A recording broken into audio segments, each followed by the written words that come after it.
तो भगवान यहाँ पर बता रहे हैं सर्वभूतानि कौन्तेय प्रकृति यान्ति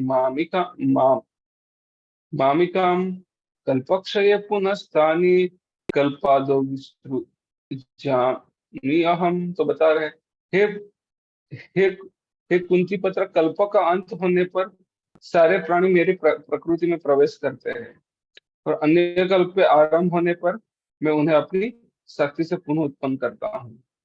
तो आपने देखा होगा 8वें अध्याय में हमने चर्चा की थी उसकी, आ ब्रह्मा भूना लोके शास्त्र शास्त्र युग पर्यंतम अर्हत ब्रह्मण विदु। 18वें और 19वें 17वें 18वें 19वें श्लोक में। हाँ, तो मानवीय गणना के अनुसार 1000 युग मिलकर ब्रह्मा का एक दिन बनाते हैं। और इतनी ही बड़ी ब्रह्मा की रात्रि भी होती है।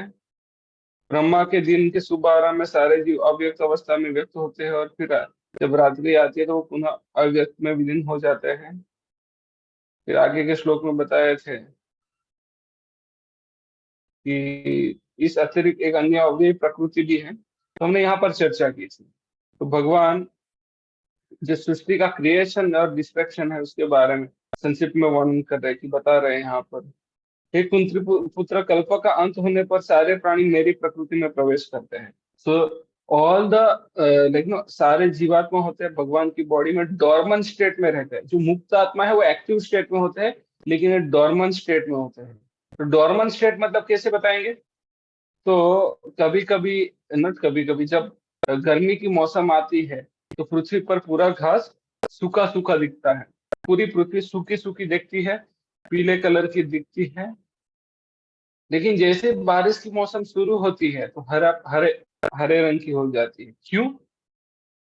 तो पृथ्वी के अपर लेयर, थोड़े अपर लेयर जो भी बताओ उसको, वहां पर बीज तो होते हैं, जीवात्मा बीज के अंदर रहते हैं, लेकिन वो निष्क्रिय स्वरूप में है। जैसे ही उनको अनुकूल वातावरण मिलता है तो वो सक्रिय हो जाते हैं। उसी प्रकार जो भोग वृत्ति वाले, कृष्ण से भिन्न होकर भोग वृत्ति करने वाले जीवात्मा है, वो जब कल्प का क्षय होता है तो उस वक्त क्या होता है कि वो भगवान के शरीर में डोर्मेंट स्टेट में चले जाएंगे, एक्टिव स्टेट में नहीं रहेंगे। ठीक है। बट दिन आएगा तो वापस उनकी जो इच्छा है उसको पूर्ण करने के लिए, भौतिक इच्छा को पूर्ण करने के लिए वापस उनकी as per their as per they deserve and their desire and what based on the intersection of desire and deserve what they will get that kind of body.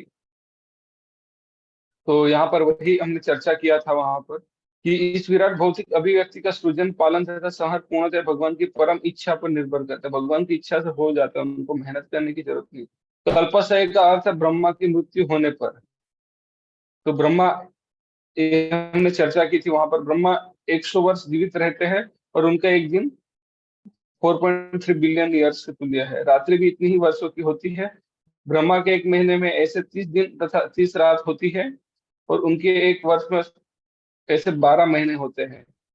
तो ऐसे 100 वर्ष के बाद जब ब्रह्मा की मृत्यु होती है तो प्रलय हो जाता है, जिसका अर्थ है भगवान द्वारा प्रकट शक्ति पुनः सिमट कर उन्हीं में चली जाती है। पूरा ब्रह्मांड का नाश हो जाता है जब ब्रह्मा जी का मृत्यु होता है। तो पुनः जब विराट जगत को प्रकट करने की आवश्यकता होती है तो उनकी इच्छा से सृष्टि उत्पन्न होती है। एको अहम बहुश्याम, यद्यपि मैं अकेला हूँ किंतु मैं अनेक हो गया, यह वैदिक सूक्ति है। वे इस भौतिक शक्ति में अपना विस्तार करते हैं और सारी विराट अभिव्यक्ति पुनः घटित हो जाती है। तो इस प्रकार क्रिएशन और डिस्ट्रक्शन के बाद बताई। तो आगे के श्लोक में बताते हैं, प्रकृति समधिष्ठाय विसृजामि पुनः पुनः भूतग्रामम इमं कृष्णम अवसम प्रकृति वसा। तो बता रहा है कि संपूर्ण विराट जगत मेरे अधीन है। यह मेरी इच्छा से बारंबार स्वतः प्रकट होता है और मेरी इच्छा से अंत में विनष्ट होता है। तो ये दो श्लोक में भगवान ने उनका उनकी ब्रह्मांड की उत्पत्ति और विनाश के बारे में बताया। तो यह भौतिक जगत भगवान की अपराशक्ति की अभिव्यक्ति है। इसकी तो बहुत ब्रह्मांड मतलब अपराशक्ति, अपराशक्ति में क्या होता है, भूमि रप नलो वायु खम मनो बुद्धि एवं च। तो ये 5 पंच महाभूत और 3 सूक्ष्म शरीर, सूक्ष्म शरीर जो 3 चीजों से बना है उसके बारे में उसको अपरा प्रकृति कहते हैं। और परा प्रकृति किसको कहते हैं? अपरम तस्मन्यम प्रकृति विद्धि में परा। तो जीवात्मा जो है वो एक्टिव बनाते हैं। तो भौतिक सृष्टि तो हो गई, लेकिन उसको एक्टिव करने के लिए जीवात्मा चाहिए। इसकी व्याख्या कई बार की जा चुकी है। सृष्टि में के समय यह शक्ति महतत्व के रूप में प्रकट होती है। तो मतलब जैसे ब्रह्म ज्योति में जब क्लाउड आ जाता है तो महतत्व कहलाता है, लेकिन जैसे उसमें तो पहले प्रधान के स्वरूप में होता है, और उसके अंदर जब विष्णु आते हैं तो महतत्व कहलाता है वो। और विष्णु के आते ही महाविष्णु, मतलब कारण से विष्णु आते हैं। तो when he excels, so many universes are created. Then he enter as a Garbhodaka Vishnu in each universe. और गर्भोदक विष्णु की नाभि से निकलते हैं कौन? कमल निकलता है, और कमल पर से ब्रह्मा जी। और नाभि के अंदर 14 लोग ब्रह्मांड होते हैं। और वो ब्रह्मांड को एक्टिवेट करने के लिए वापस गर्भोदक विष्णु शिरोदक विष्णु के में रूप में विस्तारित करते हैं अपने आप को। तो ऐसा है। तो यहाँ पर वही बताया है। तो हमने ये जो चर्चा की है ऑलरेडी 7वें अध्याय के शुरू में, लेकिन मैं एक बार पढ़ लूंगा, पढ़ने में कोई बुरा नहीं है वापस। इस सृष्टि के समय यह शक्ति महत्त्व के रूप में प्रकट होती है, जिसमें भगवान अपने प्रथम पुरुष अवतार महाविष्णु के रूप में प्रवेश करते हैं। वे हाँ, तो ये महाविष्णु जब एंटर करते हैं महत्त्व, तो देन इट बिकम एक्टिवेटेड। ये कारण में प्रधान और महत्त्व एक तरह से सेम ही है, बट प्रधान जब एक्टिवेट हो जाता है तो वो महत्त्व कहलाता है। और एक्टिवेट कब होता है? जब महाविष्णु आते हैं। वे कारणों में शयन करते हैं और अपने श्वासों से असंख्य ब्रह्मांड निकालते हैं, और उस ब्रह्मांड में से हर एक में गर्भोदक से विष्णु के रूप में प्रवेश करते हैं। तो हमने चर्चा कर ली, ठीक है। और शिरोदक से विष्णु के रूप में प्रकट करते हैं, और विष्णु प्रत्येक वस्तु में, यहाँ तक कि प्रत्येक अणु में प्रवेश करते हैं। अभी पिछले श्लोक में तो बताया था कि वो सृष्टि में है ही नहीं, और फिर वो वायु का उदाहरण दिया था। सो यहाँ से हमें समझ में आता है कि भगवान है लेकिन अलिप्त है। तो नमाम कर्माणि लिम्पन्ति न मे कर्म फले स्पृहा, वो अगले श्लोक में हम चर्चा करेंगे। तो चौथे अध्याय के हमने 14वें श्लोक में पढ़ा था, नमाम कर्माणि लिम्पन्ति न मे कर्म फल स्पृहा इति माम एव अभिजानाति कर्मभिः सनबध्यते। तो आपको याद होगा इस चौथे अध्याय में हमने चर्चा की थी उसकी। तो नमाम कर्माणि लिम्पन्ति, तो मैं कोई कर्म से बाधित नहीं हूँ। न मे कर्म फले स्पृहा, ठीक है। There is no work that affects me, nor do I aspire for the fruits of action. इति माम यो अभिजानाति, जो इस प्रकार मुझे जानता है वो भी क्या होता है? कर्माभिर सनबध्यते, वो भी कर्म बंधित, कर्मों के बंध, उसको भी कर्म बंधन नहीं लगता, ठीक है। तो हमने ये चर्चा ऑलरेडी कर ली थी। तो हाँ, तो भगवान प्रत्येक वस्तु में प्रवेश करते हैं। उसका क्लैरिफिकेशन अगले श्लोक में भगवान वापस देंगे कि हाँ वो है, लेकिन कर्म से लिंपित नहीं होते। जहां तक जीवात्माओं का संबंध है, वे इस भौतिक प्रकृति के गर्भस्थ किए जाते हैं, और वे अपने अपने पूर्व कर्म के अनुसार विभिन्न योनियां ग्रहण करते हैं। इस प्रकार इस भौतिक जगत के कार्यकलाप प्रारंभ होते हैं। विभिन्न जीव योनियों के कार्यकलाप सृष्टि के समय से प्रारंभ हो जाते हैं, ठीक है। ऐसा नहीं है कि योनियों क्रमशः विकसित होती है। So all different kind of species are existing, their bodily forms are existing, it's not so this basically they are saying that what Darwin says that पहले we have come as a fish, so then after that we took birth as a monkey, then eventually we elevated to human form. So no, the Shastra says all the bodily forms are there, but soul keeps changing the body as per its desire.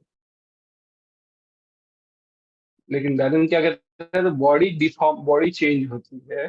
Course body change होती है, but ऐसा नहीं, लेकिन उसमें ये भी बताते हैं कि सारी बॉडी पैरेलली एग्जिस्ट नहीं करती, बट शास्त्र बोलते हैं सारी बॉडी पैरेलली एग्जिस्ट करती है। So soul elevates from one body to another. It's not that body elevates. तो ऐसा नहीं है कि योनियां क्रमशः विकसित होती है। सारी की सारी योनियां ब्रह्मांड की सृष्टि के साथ ही उत्पन्न होती है। मनुष्य, पशु, पक्षी, ये सभी एक साथ उत्पन्न होते हैं, क्योंकि पूर्व प्रलय के समय जीवों की जो इच्छाएं थी वे पुनः प्रकट होती है। इसका स्पष्ट संकेत अवश्य शब्दों में मिलता है कि जीवों की इस प्रक्रिया से कोई सरोकार नहीं रहता। पूर्व सृष्टि में जिस अवस्था में वे थे उसी उस अवस्था में पुनः प्रकट हो जाते हैं, और यह सब भगवान की इच्छा से ही संपन्न होता है। यह भगवान की अचिंत्य शक्ति है। विभिन्न योनियों को उत्पन्न करने के बाद भगवान का उनसे कोई नाता नहीं रहता। यह सृष्टि विभिन्न जीवों की रुचियों को पूरा करने के उद्देश्य से की जाती है। ठीक है। अतः भगवान इसमें किसी तरह से बद्ध नहीं होते। उसका स्पष्टीकरण अगले श्लोक में आते हैं। तो भगवान, अभी किसी को प्रश्न हो सकता है कि भगवान सृष्टि का उत्पन्न करते हैं, क्रिएशन करते हैं, मतलब कोई ना कोई कार्य तो कर ही रहे हैं, तो उसको क्या कर्मफल नहीं लगता? तो हमने ऑलरेडी चौथे अध्याय से चर्चा की, लेकिन उसका स्पष्टीकरण 9वें अध्याय में वापस देते बता रहे, न च मां तानि कर्माणि निबद्धन्ति निबन्धन्ति धनंजय उदासीन अवदासीनम असक्त तम तेषु कर्मसु। तो बता रहे, हे धनंजय, ये सारे कर्म मुझे नहीं बांध पाते। ये तो जीवों की इच्छा प्रकट करने के लिए उन्होंने किया है, लेकिन भगवान की इच्छा नहीं थी ये सब चीजें करे, बट जीवों की इच्छा थी, तो उनको फैसिलिटी प्रोवाइड की। मैं उदासीन की भांति इन सारे भौतिक कर्मों से सदैव विरक्त रहता हूँ। तटस्थ रहता हूँ, न्यूट्रल की भांति, उदासीन मतलब। तो इस प्रसंग में यह नहीं सोच लेना चाहिए कि भगवान के पास कोई काम नहीं है। वे अपने वैकुंठ लोक में सदैव व्यस्त रहते हैं, तो सेवा के आदान प्रदान चलती है। ब्रह्म संहिता में कहा गया है, आत्मरमस्य तस्यास्ति प्रकृतिया न समागम। तो वे सतत दिव्य आनंद में आध्यात्मिक कार्यों में रत रहते हैं, किंतु इन भौतिक कार्यों से उनका कोई सरोकार नहीं रहता। सारे भौतिक कार्य उनकी विभिन्न शक्तियों द्वारा संपन्न होते रहते हैं। वे सदा ही, तो भौतिक कार्य जो है, भौतिक material world is maintain by इस एनर्जी, ये सदा ही इस सृष्टि के भौतिक कार्यों के प्रति उदासीन रहता है। यह उदासीनता को यहीं पर उदासीनवत कहा गया है। यद्यपि छोटे से छोटे भौतिक कार्य पर उनका नियंत्रण रहता है, किंतु वे उदासीनवत स्थित है, वो न्यूट्रल है। ठीक है ना, उदासीन इससे ले लेते हैं, चलिए इंग्लिश से।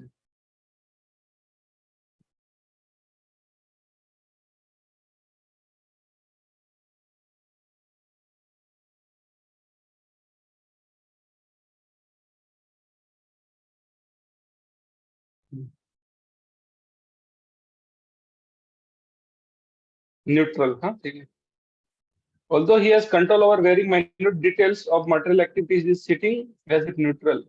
The example can be given of High Court judge sitting on his bench. High Court judge अपने कुर्सी पर बैठा है. By his order, so many things are happening. वो order देता है बहुत सारी चीजें. Someone is being hanged, someone is being put into jail, someone is awarded a huge amount of wealth, but still he is neutral. He has nothing to do with all that gain and loss. Similarly, the Lord is always neutral, although he has his hand in every sphere of activity. In the Vedanta Sutra, it is stated, he is not situated in the dualities of this material world. He is transcendental to this duality, nor is he attached to the creation and annihilation of the material world. Okay, so he's beyond, he's not affected by dualities.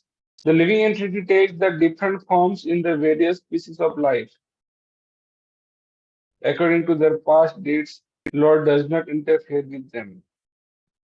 तो इस प्रकार भगवान यहाँ पर बताते हैं, और आगे और स्पष्टीकरण देते हैं कि मया अध्यक्षणे प्रकृते सूयति स चराचरम हेतु नानेन कौन्तेय जगत भी परिवर्तते। हे कुंती पुत्र, यह भौतिक शक्ति मेरी शक्तियों में से एक है और मेरी अध्यक्षता में कार्य करती है। जो भौतिक शक्ति भगवान की एक शक्ति है और उनकी अध्यक्षता में कार्य करती है, जिससे सारे चर तथा अचर प्राणी उत्पन्न होते हैं। Soul, they are already there, but when they take a body, so that is the meaning of सारे प्राणी उत्पन्न होते हैं। इसके साथ साथ में यह जगत बारंबार सृजित और विनष्ट होता रहता है। तो यहाँ यह स्पष्ट कहा गया है कि यदि परमेश्वर इस जगत के समस्त कार्यों से पृथक रहते हैं, पृथक मतलब न्यूट्रल, किंतु इसके परम अध्यक्ष भी बने रहते हैं। सो इज जस्ट उपद्रष्टा। ये वो श्लोक आएगा वापस से 14वें अध्याय में, उपद्रष्टा अनुगंता, is a seer and permitter. तो देखते हैं और परमिशन देते हैं। परमेश्वर परम इच्छामय है और इस भौतिक जगत के आधारभूत आधार भूमि स्वरूप है, किंतु इसकी सभी व्यवस्था प्रकृति द्वारा की जाती है। भगवद गीता में कृष्ण यह कहते हैं कि मैं विभिन्न योनियों और रूपों वाले जीवों का पिता हूं, अहम बीज प्रदा पिता। जिस प्रकार पिता बालक उत्पन्न करने के लिए माँ के घर में वीर्य स्थापित करते हैं, उसी प्रकार परमेश्वर अपनी चितवन मात्रा से, मतलब अपनी इच्छा मात्रा से प्रकृति के घर में जीवों को प्रविष्ट करते हैं, जैसे अंगानि यस्य सकलेन्द्रिय वृत्तिमान। So to impregnate the material world, Krishna doesn't require to have like or like ordinary man and woman unite the way ordinary man and woman unites. Just by glance, his any senses can work as a uh, just like eyes can work as a ear, ear can work as the eyes, but still eyes will work as the eyes. It's apparent contradiction, but contradiction exists in the Supreme Lord. So if he wants to impregnate, he just has to need to glance and प्रकृति। सो अतः भगवान इस जगत से प्रत्यक्ष रूप में आसक्त नहीं होते। वे प्रकृति पर दृष्टिपात करते हैं और इस तरह प्रकृति क्रियाशील होती है और तुरंत ही सारी वस्तु उत्पन्न हो जाती है। क्योंकि वे प्रकृति पर दृष्टिपात करते हैं, इसलिए परमेश्वर की ओर से तो निसंदेह क्रिया होती है, किंतु भौतिक जगत के प्रागट्य से उन्हें कुछ लेना देना नहीं। तो वो अपनी इच्छा फुलफिल करने के लिए, जीवों की इच्छा फुलफिल करने के लिए वो दिए है। स्मृति में एक उदाहरण मिला है जो इस प्रकार है, जब किसी व्यक्ति के समक्ष फूल होता है तो उसे उसकी सुगंध मिलती रहती है। So when let's say there is some flower nowadays, there are so many artificial flower. They don't give even smell. One day someone put a garland to me, and as soon as I came to home, then I saw that whole white kurta was reddish. Then I was wondering, original फूल का तो इतना colour निकलता नहीं। Then I did like this thing. Then I found that was artificial color. And I have to use ala to remove all those things. So point here is just now there are so many artificial flower and just where they put a color and all, they don't even give fragrance. Okay, but if original flower, it gives so nice perfume. कि अभी इसका पत्ते झड़ते नहीं है, flower petals will not fall off in artificial flower, but artificial means this is that hybrid flower, sorry. But in original flower, the petals will fall off, but they are very powerful. They give very powerful smell, fragrance. So as soon as the fragrance come in a touch with our sense, nose, we immediately take a smell. But still, smell and flower are different. इस नहीं कि हमने smell ले लिया मतलब फूल हमारे पास हो गया। ठीक है, तो सुगंध और फूल दोनों अलग है, एक ही है लेकिन अलग है। ऐसा ही संबंध भौतिक जगत का भगवान के बीच है। सूरज की किरणें आगे मतलब सूरज आगे, बट फिर भी सूरज नहीं आया है।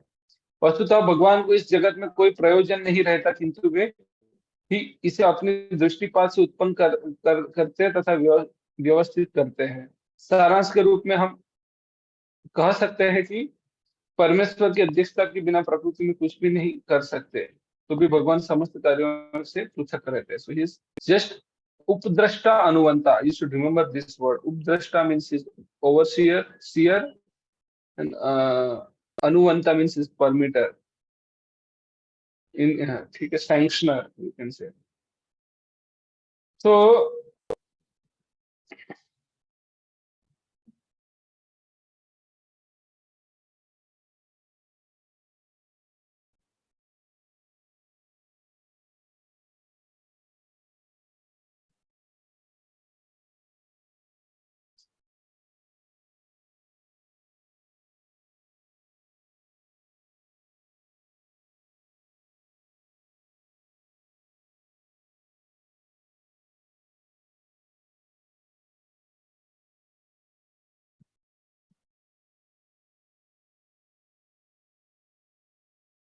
तो आगे के श्लोक में बताते हैं कि अभी हमें हमें ये समझ लिए यहाँ पर कि भगवान कृष्ण सृष्टि का पालन करता है, उनका रचयिता है और उनका विनाश करता है।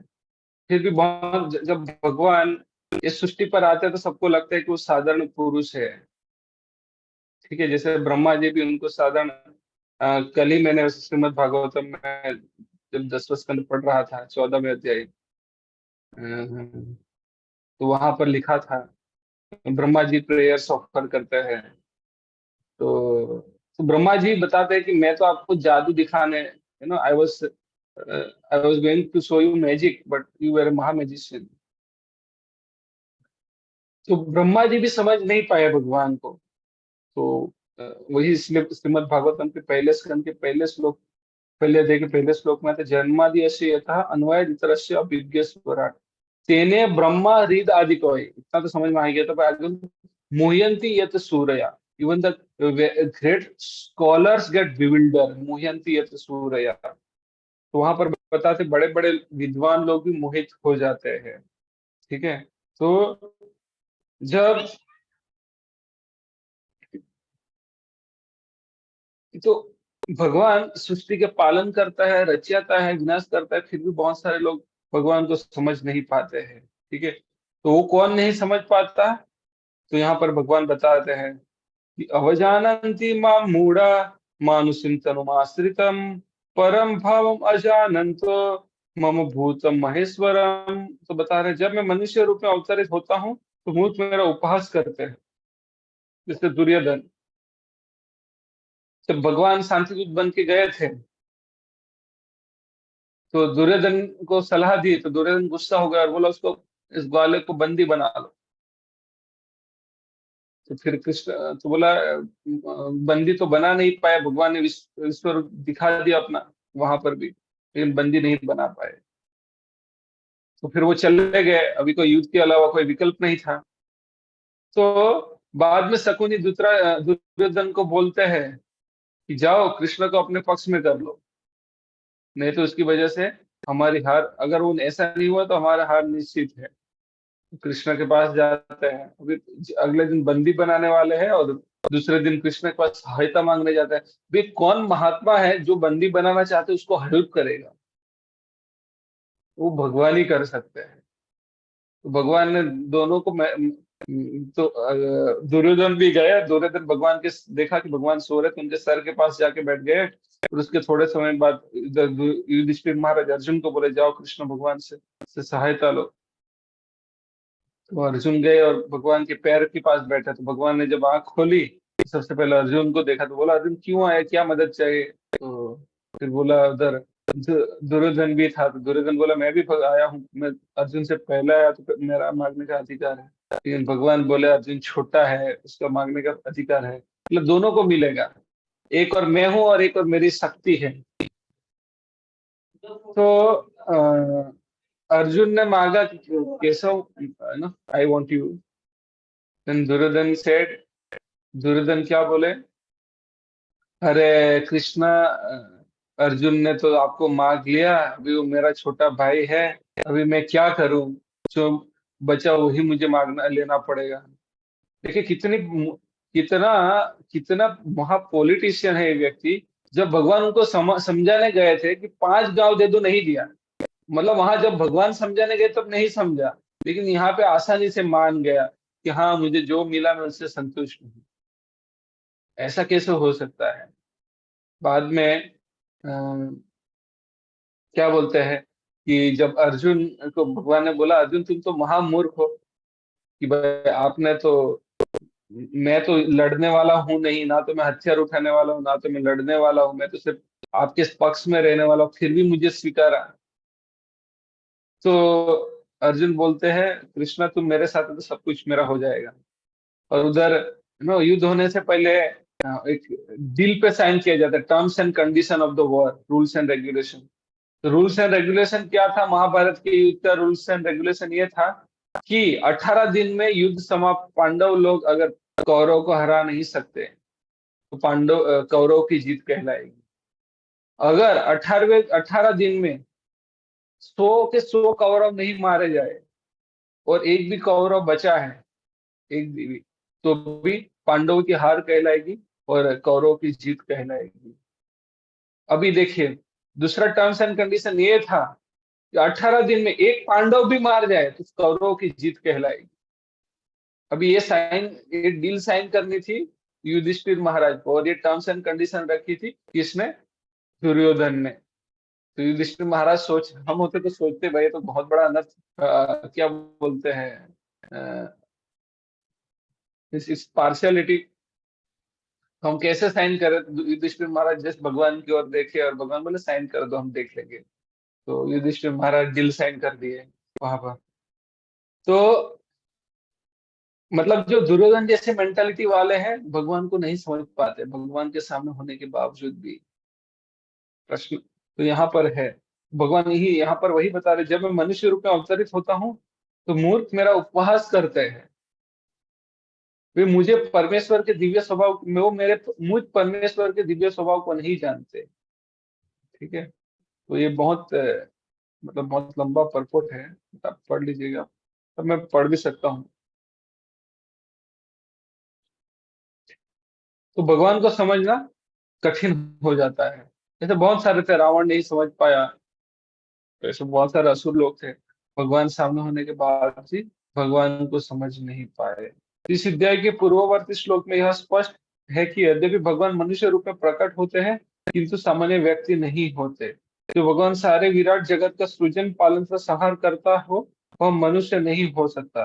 तो भी अनेक मूर्ख जो कृष्ण की शक्तिशाली पुरुष के अतिरिक्त और कुछ नहीं मानते, वस्तुतः वे आदि परम पुरुष, जैसा कि ब्रह्म संहिता में प्रमाण स्वरूप कहा गया है, वे परम ईश्वर है।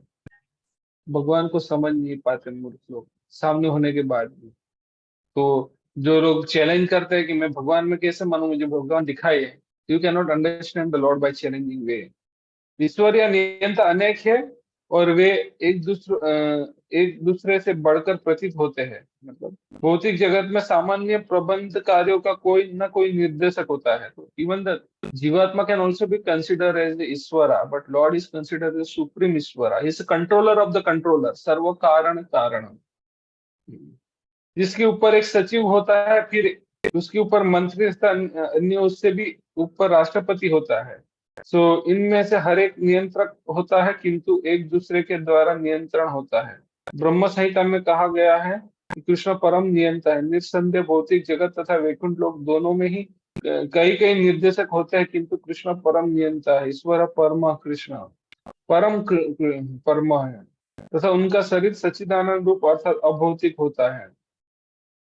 पिछले श्लोक में जिन अद्भुत कार्यकलापों का वर्णन हुआ वे भौतिक शरीर द्वारा उत्पन्न नहीं हो सकते। कृष्ण का शरीर सच्चिदानंद रूप है, यद्यपि वे सामान्य व्यक्ति नहीं है किंतु मूर्ख लोग उनका उपहास करते हैं और उन्हें मनुष्य मानते हैं। बहुत सारे लोग भगवान को पावरफुल शक्तिशाली मनुष्य मानते हैं।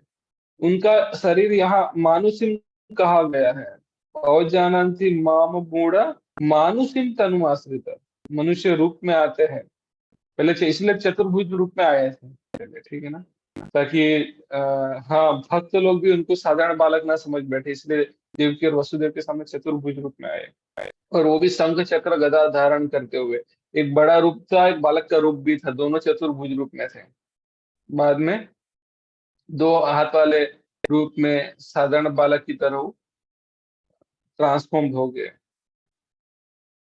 तो उनका शरीर यह मानुषिक कहा गया है क्योंकि वे कुरुक्षेत्र युद्ध में एक राजनीतिज्ञ और अर्जुन के मित्र की भांति सामान्य व्यक्ति बनकर कर्म करते हैं। वे उनकी अनेक प्रकार से सामान्य पुरुष की भांति कर्म करते हैं किंतु उनका शरीर सच्चिदानंद विग्रह रूप है। इसकी पुष्टि वैदिक साहित्य में भी हुई है। मैं भगवान कृष्ण को सच्चिदानंद रूपाय कृष्णाय, मैं भगवान कृष्ण को नमस्कार करता हूँ जो सच्चिदानंद रूप है। गोपाल तो अपने उपनिषद, वेदों में ऐसा अन्य वर्णन है। तम एकम गोविंद, आप इंद्रिय तथा गायों का आनंद स्वरूप गोविंद है। सच्चिदानंद विग्रह तथा आपका रूप सच्चिदानंद स्वरूप है। भगवान कृष्ण के सच्चिदानंद स्वरूप होने पर भी ऐसे अनेक तथाकथित विद्वान तथा भगवत गीता के टीकाकार है जो कृष्ण को सामान्य पुरुष कहकर उनका उपहास करते हैं। बहुत सारे हैं। When there were some president who also said why we should bother about Krishna's body, we should consider one who is within Krishna। भले ही अपने पूर्व पुण्यों के कारण विद्वान असाधारण व्यक्ति के रूप में पैदा हुआ हो किंतु श्री कृष्ण के बारे में ऐसी धारणा उसकी अल्पज्ञता के कारण होती है, इसीलिए वह मूढ़ कहलाता है। वैसे बहुत बड़े बड़े विद्वान होते हैं भगवत गीता के ऊपर टीका, means the comments on Bhagavad Gita, they give the classes on Bhagavad Gita, but they consider Krishna just as ordinary powerful human being.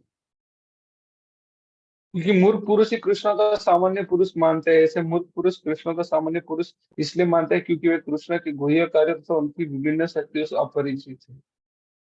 यह नहीं जानते कि कृष्ण का शरीर पूर्ण ज्ञान तथा आनंद का प्रतीक है। वे प्रत्येक वस्तु के स्वामी हैं और किसी को भी मुक्ति प्रदान करने वाले हैं। क्योंकि वे कृष्ण के इतने सारे दिव्य गुणों को नहीं जानते, इसलिए उनका उपहास करते हैं। ठीक है। तो ये मूड यह भी नहीं जानते कि इस जगत में भगवान का अवतरण उनकी अंतरंग शक्ति का प्राकट्य है। वे भौतिक शक्ति के स्वामी हैं, जैसे कि अनेक स्थलों पर कहा जा चुके, मम माया दुर्त्य मामेव देवी ऐसी गुणमयी मामेव मम माया दुर्त्य। भगवान का दावा है कि यद्यपि भौतिक शक्ति अत्यंत प्रबल है, किंतु वह उनके वश में रहती है, और जो भी उनका शरण ग्रहण कर लेता है वह इस माया के वश से बाहर निकल जाता है। यदि कृष्ण का शरणागत जीव माया के प्रभाव से बाहर निकल जाता है, तो भला परमेश्वर जो संपूर्ण विराट जगत का सृजन पालन तथा संहार करता है, हम लोग जैसा शरीर कैसे धारण कर सकता है? Only the liberated person can liberate you. Suppose one person is tied with the rope tightly, he cannot unrope himself. He need some help of other person who is not unroped. So he is not bind by, he is not bound by another, what should I say, rope. Only liberated person can liberate others. ठीक है।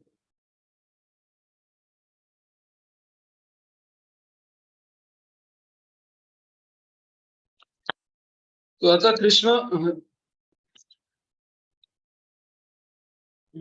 कृष्ण विषय के हम लोग, हाँ, अतः कृष्ण विषय ऐसी धारणा मूर्खतापूर्ण है। किसी भी मूर्ख व्यक्ति यह नहीं समझ सकता कि सामान्य व्यक्ति के रूप में प्रकट होने वाले भगवान समस्त परमाणु तथा इस विराट ब्रह्मांड के नियंता किस तरह हो सकता है।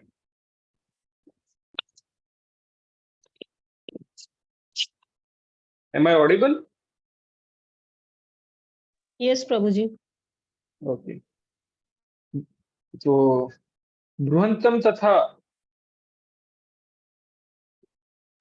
सॉरी, फिर भी मूर्ख व्यक्ति यह नहीं समझ सकता कि सामान्य व्यक्ति के रूप में प्रकट होने वाले भगवान समस्त परमाणु तथा इस विराट ब्रह्मांड के नियंता किस तरह हो सकते हैं। बृहंत तथा सूक्ष्मतम तो उनकी विचार शक्ति से परे होते हैं, अतः वे यह means Lord is beyond the thinking power of human being. If he is within the thinking power of human beings, then he is not God. अतः वे सोच भी नहीं सकते कि मनुष्य जैसा रूप कैसे एक साथ विशाल को तथा अणु को वश में कर सकता है। यद्यपि कृष्ण असीम तथा ससीम को नियंत्रित करते हैं, किंतु वे इस जगत से विलग रहते हैं। उनकी योग ऐश्वर्यम या अचिंत्य दिव्य शक्ति के विषय में कहा गया है कि वे एक साथ ससीम और असीम, मतलब बड़े से बड़े भी और छोटे से छोटे भी हो सकते हैं, बस में रख सकते हैं। किंतु जो शुद्ध भक्त है वे इसे स्वीकार करते हैं, क्योंकि उन्हें पता है कि कृष्ण भगवान है। अतः वे पूर्णतः उनकी शरण में आते हैं और कृष्ण भावनामृत में रहकर कृष्ण की भक्ति में अपने को रत रखते हैं। ठीक है। तो एनीवे, बाकी का परपोर्ट आप पढ़ लीजिएगा। तो आगे के श्लोक में भगवान बता रहे हैं, मोघा मोघ कर्माणो मोघ ज्ञाना विचेतसः राक्षसीम आसुरीम चैव प्रकृति मोहिनी मोहिनी स्थितः। जो लोग इस प्रकार मोहग्रस्त होते हैं, वे आसुरी तथा नास्तिक विचारों के प्रति आकृष्ट रहते हैं। तो हमने वो 7वें अध्याय का 15वां श्लोक देखा था, नमाम प्रकृति न मूढ़ प्रपद्यन्ते नराधम माया ज्ञानम आसुरी भवम आश्रित। ठीक है। तो यहाँ पर उसका ही वापस इनडायरेक्टली रिपीटेशन है। तो जो लोग इस प्रकार मोहग्रस्त होते हैं, वे आसुरी तथा नास्तिक विचारों के प्रति आकृष्ट होते रहते हैं। इस मोहग्रस्त अवस्था में उनकी मुक्ति आशा, उनके सकाम कर्म तथा ज्ञान का अनुशीलन सभी निष्फल हो जाते हैं। ठीक है। तो when they are deluded, they cannot be liberated, then no, their desire will not be fulfilled, or whatever knowledge they have, they can also be, that can also not help them to liberate them. तो ऐसे अनेक भक्त है जो अपने को कृष्ण भावना अमृत तथा भक्ति में रत सत्य दिखलाते हैं, किंतु अंतःकरण से भगवान कृष्ण को पर ब्रह्म नहीं मानते। बहुत सारे होते हैं, वो बोलते हैं हम कृष्ण भगवान भगवान के भक्त हैं, लेकिन भगवान को कुछ लोग भगवान कृष्ण गीता में भी विश्वास रखते हैं, लेकिन भगवान में विश्वास नहीं रखते। कुछ लोग भगवान में विश्वास रखते हैं, लेकिन कृष्ण भगवान है वो नहीं मानते। ठीक है, कृष्ण को प्रति भक्ति दिखलाते हैं, लेकिन उसको भगवान नहीं मानते। जैसे बहुत सारे लोग होते हैं, साधारण बहुत सारे, मैं नाम नहीं दे रहा हूँ, लेकिन इंसान की पूजा करते हैं, पावरफुल इंसान की, लेकिन उसको भगवान मनुष्य समझ कर। लेकिन भगवान कृष्ण की कुछ लोग पूजा करते हैं, लेकिन उनको मनुष्य समझकर, भगवान समझकर नहीं। तो ऐसे लोगों को कभी कभी भक्ति फल, भगवत गमन प्राप्त नहीं होता, कभी भी, हाँ, नॉट कभी कभी, कभी भी प्राप्त नहीं होता। इस प्रकार जो पुण्य कर्मों में लगे रहकर अंतोगत इस भगवान भव बंधन से मुक्त होना चाहते हुए भी सफल नहीं हो पाते, क्योंकि वे कृष्ण का उपहास करते हैं। So that's why Krishna said in fourth chapter, ninth verse that Janma karma cha me divyam evam yo veti tattvata tyakta deham punarjanma neti mameti svajana. One who understand the transcendental appearance and activities of Lord Krishna does not take birth after giving up this body. तो भगवान की जन्म और कर्म दिव्य है, दिव्य है मतलब भगवान है, वो समझना जरूरी है। अगर कृष्ण को हम मनुष्य की भांति ही लेंगे, then also it's not possible। तो दूसरे शब्दों में जो लोग कृष्ण पर हंसते हैं उन्हें आसुरी या नास्तिक समझने चाहिए। जैसा कि सातवें अध्याय में बताया जा चुका है, ऐसे आसुरी दुष्ट कभी भी कृष्ण की शरण में नहीं आते, अतः परम सत्य तक पहुंचने के उनके मानसिक चिंतन उन्हें वो माया अपरत ज्ञान, तो जो मानसिक चिंतन करते हैं साइंटिस्ट, बड़े बड़े ऐसा लोग भी रहते हैं, सारे साइंटिस्ट नहीं होते, बहुत सारे साइंटिस्ट ऐसा रहते हैं। तो अतः परम सत्य तक पहुंचने के उनके मानसिक चिंतन उन्हें इस मिथ्या परिणाम को प्राप्त कराते हैं कि सामान्य जीव तथा कृष्ण एक समान है। So they become impersonalist, basically Mayavadi. So when we try to understand the Lord by our mental speculation, then we end up in impersonalism। ऐसी मिथ्या धारणा के कारण वे सोचते हैं कि अभी तो वह शरीर प्रकृति द्वारा केवल आच्छादित है, और जो ही व्यक्ति मुक्त होगा तो उसमें तथा ईश्वर में कोई अंतर नहीं रहेगा। तो ये इसके बारे में हमने चर्चा की है, तो मैं अभी वापस नहीं करूंगा। कृष्ण से समता का यह प्रयास भ्रम के कारण निष्फल हो जाता है। इस प्रकार का आसुरी तथा नास्तिक ज्ञान अनुशीलन सदैव व्यर्थ रहता है। यही इस श्लोक का संकेत है। ऐसे व्यक्तियों के लिए वेदांत सूत्र तथा उपनिषदों जैसे वैदिक वाक्य के ज्ञान का अनुशीलन द्वारा निष्फल हो जाता है। ऐसे व्यक्तियों के लिए वेदांत सूत्र तथा उपनिषद को जैसे वैदिक वाक्य के ज्ञान का अनुशीलन सदा निष्फल हो जाता है। तो बहुत सारे लोग, विद्वान लोग होते हैं, जैसे श्रीमद् भागवतम के दसम स्कंद में भी आता है कि कृष्ण भगवान एक अपने मित्रों को भेजा, एक ब्राह्मणों जो यज्ञ कर रहे थे उनके पास क्या कुछ खाना मांगने के लिए भेजा था, भोजन, लेकिन उन्होंने देने से इनकार कर दिया। भगवान मतलब जिनके लिए यज्ञ कर रहे थे वही भेजे, फिर भी भोजन नहीं दिए, क्योंकि वो कृष्ण को समझ नहीं पाए। लेकिन दूसरी ओर उनकी पत्नियां थी जिन्होंने सिर्फ कृष्ण भगवान के बारे में सुना ही था, किनसे, उनके ही पति से सुना था। लेकिन पति विद्वान है, पत्नी साधारण है, वो है, उनको कुछ इतना ज्ञान नहीं है। लेकिन जब उनको पता लगा अरे कृष्ण तो भगवान है, उन्होंने हमारे हमसे कुछ मांगा, तो तुरंत सब कुछ दे दिया। तो ऐसा भी होता है। अतः भगवान कृष्ण को सामान्य व्यक्ति मानना घोर अपराध है। जो ऐसा करते हुए निश्चित रूप से मोहग्रस्त रहते हैं, क्योंकि वे कृष्ण के शाश्वत रूप को नहीं समझ पाते। ठीक है, तो बृहद विष्णु स्मृति का कथन है, यो वेति भोक्तिम देहम कृष्ण से परमात्मनः यह सर्वस्मात् बहिष्कार्य स्रोतस्मात् विधानतः मुखम तस्य अवलोक्यापि सचिलम स्नान आचरेत। जो कृष्ण के शरीर को भौतिक मानता है उसे श्रुति तथा स्मृति के समस्त अनुष्ठानों से वंचित कर देना चाहिए। यदि कोई भूल से उसका मुंह देख ले तो उसे तुरंत गंगा स्नान करना चाहिए। इससे भगवान को भौतिक शरीर को भौतिक मानते उनको देख ले तो हमें गंगा स्नान करना चाहिए, जिसे छूत दूर हो सके।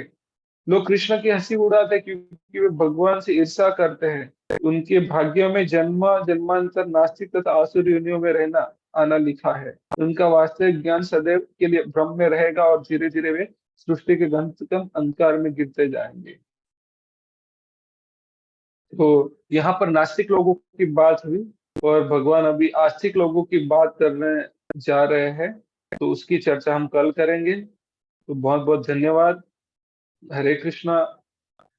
तो हमारे पास 2 मिनट बची है।